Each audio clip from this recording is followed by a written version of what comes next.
খুলতেই good morning message দেখে অনেকেরই ঘুম ভাঙে, আর তারপর সকালের চা খেতে খেতে দেশ দুনিয়ার সমস্ত খবর জানতে মোবাইলের পর্দায় নজর।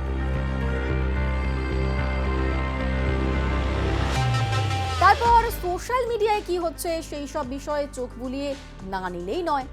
অফিসে ঢুকে সেই ল্যাপটপ কিংবা কম্পিউটারের সামনে মুখ গুঁজে বসে থাকা, মোটামুটি ঘন্টা 10 আগে রেহাই পাওয়া মুশকিল। আর তার মাঝেও মোবাইলে মেল, হোয়াটসঅ্যাপ সে সমস্ত কিছু দেখা দেখি তো রয়েইছে। এই যে ঘন্টার পর ঘন্টা ঘাড় গুঁজে ফোনে কাজ করছেন, জানেন কত বড় ক্ষতি হচ্ছে? আজকের ভিডিওতে সেই সব নিয়ে আলোচনা।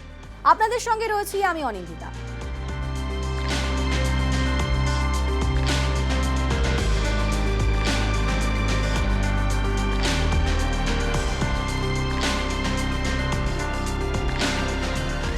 সারাক্ষণ ফোন, কম্পিউটার, ল্যাপটপ ব্যবহার করলে মেরুদণ্ডের মারাত্মক ক্ষতি হচ্ছে, আর সে বিষয়ে বারবার সতর্ক করেছেন চিকিৎসকেরাও।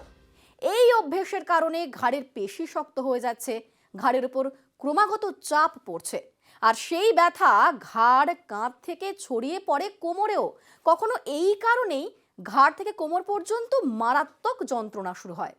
আর চিকিৎসা বিজ্ঞানের ভাষায় এই সমস্যার নাম হচ্ছে টেক্সট নেক সিনড্রোম।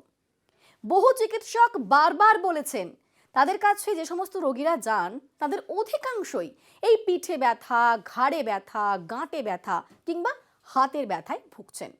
ডাক্তাররা আশঙ্কা করছেন যে অতিরিক্ত মোবাইল ফোনের যে ব্যবহার আমরা করছি, সেই মোবাইল ফোনের ব্যবহার হচ্ছে এই সমস্যার মূল কারণ।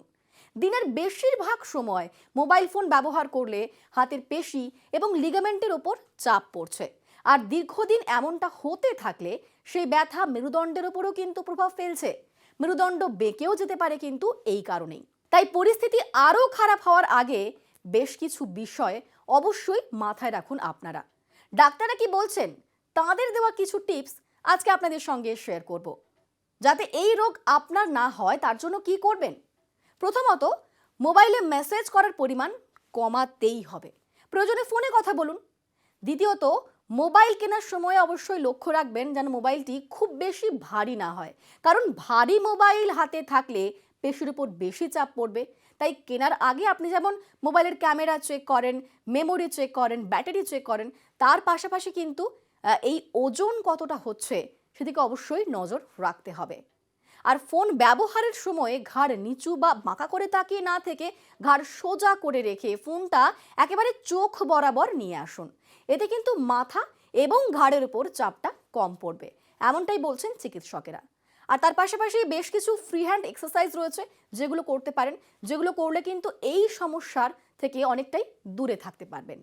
আর যাদের ঘাড়, কোমর কিংবা পিঠে ভীষণ ব্যথা করছে, যন্ত্রণায় প্রায়শই ভুগছেন, তারা কিন্তু অবশ্যই একবার চিকিৎসকের কাছে যান, তাদের পরামর্শ নিন। এবং যদি কিন্তু এইগুলো আপনি এড়িয়ে চলেন তাহলে অবশ্যই ভালো থাকবেন। আর যদি এর মধ্যে এই সমস্যার কবলে আপনি পড়ে যান তাহলে কিন্তু অবশ্যই চিকিৎসকদের পরামর্শ নিন, কারণ এই রোগে একবার আক্রান্ত হলে তা থেকে বেরিয়ে আসা খুব একটা সহজ নয়। আজকের ভিডিও কেমন লাগলো অবশ্যই কমেন্ট করে বলবেন। ভিডিওটি ভালো লাগলে শেয়ার করবেন। অবশ্যই নজর থাক নিউজ 18 বাংলা।